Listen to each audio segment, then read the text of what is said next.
Sabda TV. Di sini ada kisah ya. Ini kisah diriwayatkan oleh Anas bin Malik. Ia menceritakan suatu ketika kami duduk-duduk bersama Rasulullah. Tiba-tiba beliau berkata, sebentar lagi akan lewat di hadapan kalian seorang calon penghuni surga.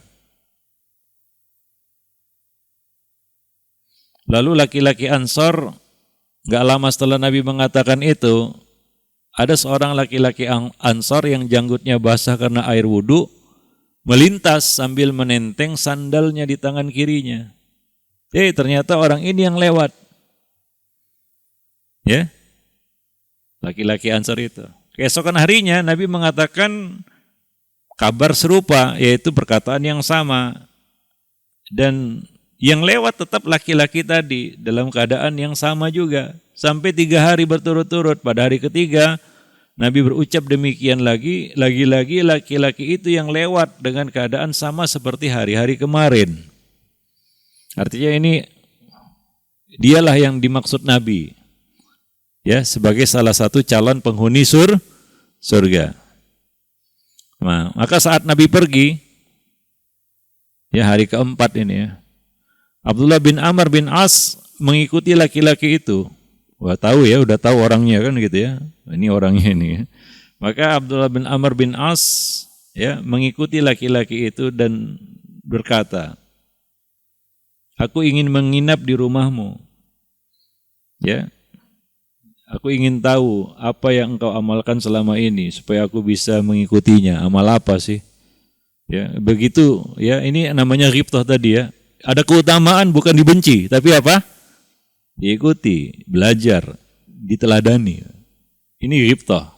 Hasad juga, tapi ini hasad yang positif. Bukan dibenci, wah benci kamu. Saya lebih hebat lagi. Saya ini Abdullah bin Amr bin As. Enggak dibenci. Ya, jadi jangan benci orang soleh. Benci orang soleh itu tanda-tanda hasad. Benci orang baik ya, itu tanda-tanda hasad. Karena enggak ada alasan sebenarnya kita membencinya. Wallahu a'lam bishawab. Jadi demikian ya. Aku ingin tahu agar aku bisa meneladanimu.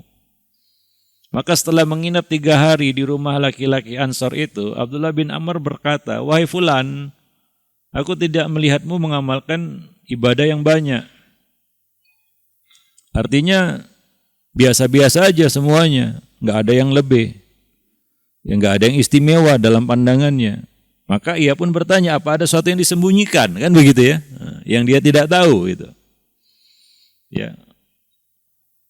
Maka laki-laki itu pun menjawab, benar, amal-amalku sebatas apa yang telah kamu lihat sendiri. Enggak ada yang disembunyikan, itulah dia. Tidak ada amalan khusus spesial istimewa yang orang lain enggak tahu, yaitu. Ya, nah demikian. Hanya saja katanya, ya, aku tidak pernah berkeinginan menipu seorang muslim pun, mencurangi seorang muslim pun, dan aku tidak pernah hasad kepada seorang pun atas kebaikan yang Allah karuniakan kepadanya. Artinya hatinya bersih dari hasad. Ya, jadi ada 2 di sini ya, yang mungkin ini adalah keutamaan. Yang pertama apa? Dia tidak pernah berniat untuk mencurangi, menipu seseorang. Orang lain. Yang kedua adalah dia tidak pernah hasad atas kelebihan yang dimiliki oleh orang lain. 2 hal ini. Ya, nah, dalam riwayat lain disebutkan ketika aku hendak tidur, hatiku tidak ada kedengkian, hasad terhadap seorang pun. Bersih dari hasad. Maka Abdullah mengatakan, itulah yang membuatmu sampai pada derajat itu. Yaitu apa? Menjadi calon penghuni surga. Kenapa? Karena hatinya bersih dari hasad. Itu keutamaan ya, membersihkan hati dari hasad para jemaah yang dimuliakan Allah ya. Ya, wallahu a'lam bishawab. Al-Asma'i mengatakan, aku pernah bertanya kepada seorang Arab Badui. Ya, kadang-kadang orang-orang lugu ya, orang-orang yang apa adanya itu ya. Hidupnya ya lurus-lurus saja kan begitu ya, enggak belok-belok. Itu panjang umur. Maka ditanyakan di sini kepada seorang Arab Badui, apa rahasianya sehingga kamu panjang umur? Maka dia jawab, aku tinggalkan hasad. Ya, aku tinggalkan hasad. Ya, kalau mau panjang umur, ya udah, jangan hasad.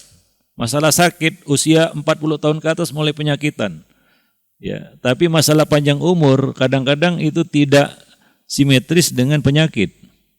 Banyak orang yang sakit di atas 40 sakit lah ya, sakit namanya faktor usia kan gitu ya. Tapi awet aja dia sampai umur 80. Ada yang nggak pernah sakit, sekali sakit mati gitu ya. Kena jantungan dia. Ya, ngelihat saudaranya dapat nikmat mungkin kan begitu ya. Para jemaah ini langsung kumat sakit tahap apa dari situ, itu faktor penyebabnya. Hasad. Maka kalau ingin awet panjang umur, awet muda panjang umur, jangan hasad. Iya, jangan hasad. Bersihkan hati dari hasad. Apapun yang Allah terima, ya syukuri. Qanaah. Para jemaah yang dimuliakan. Itu akan membuat kita awet. Wallahu alam. Jangan takut kurang rezeki. Itu kita yakini. Karena Allah telah menjamin rezeki. Masalahnya adalah apa? Kita kadang-kadang kurang puas dengan rezeki yang Allah bagi. Dan itu yang membuat kita hasad. Kurang puas. Kadang-kadang kurang apa? Apa yang telah Allah berikan kepada kita. Tapi selalu merasa kurang. Ya, kurang disyukuri. Maka muncul hasad para jamaah yang dimuliakan Allah. Wallahu a'lam bishawab. Ini salah satu azab yang Allah janjikan atas orang-orang yang kufur nikmat. Wala in kafartum inna adzabi lasyadid. Jika kamu kufur nikmat, azabku sangat pedih. Bukan dihujani batu dari langit, enggak. Dikasih sakit aja itu. Itu orang yang kufur nikmat, dikasih sakit aja. Ya, dikasih gundah gulana terus. Dikasih hatinya enggak tenang terus. Itu azab juga. Bukan dihujani batu dari langit seperti kaum Lut, bukan. Atau ditenggelamkan seperti kaum Nuh, enggak. Ya. Para jemaah yang dimuliakan Allah. Atau tiba-tiba ada tronton nabrak dia, enggak. Tapi Allah kasih apa? Penyakit hasad terus berkembang dalam hatinya sehingga ya dia semakin kufur nikmat, kurang mensyukuri nikmat, akhirnya ya dia apa namanya kita katakan mati dalam keadaan ya mengenaskan para jemaah yang dimuliakan Allah. Wallahu a'lam bishawab ya. Nah, demikian ya, nanti akan kita lanjutkan poin yang ketiga, yaitu bencana di balik hasad. Ya, bencana-bencana di balik hasad. Ini untuk membantu kita agar betul-betul membersihkan hati dari hasad. Ya, mendorong kita ya untuk betul-betul menghindari hasad ini. Yaitu ada bencana, malapetaka di balik hasad. Wallahu a'lam bishawab. Baik, mungkin itu saja pertemuan kita pada kesempatan pagi ini. Ya, kita cukupkan dulu sampai di sini. Subhanakallah bihamdik, asyhadu an la ilaha illa anta, astaghfiruka wa atubu ilaik. Assalamualaikum warahmatullahi wabarakatuh. Waalaikumsalam warahmatullahi wabarakatuh.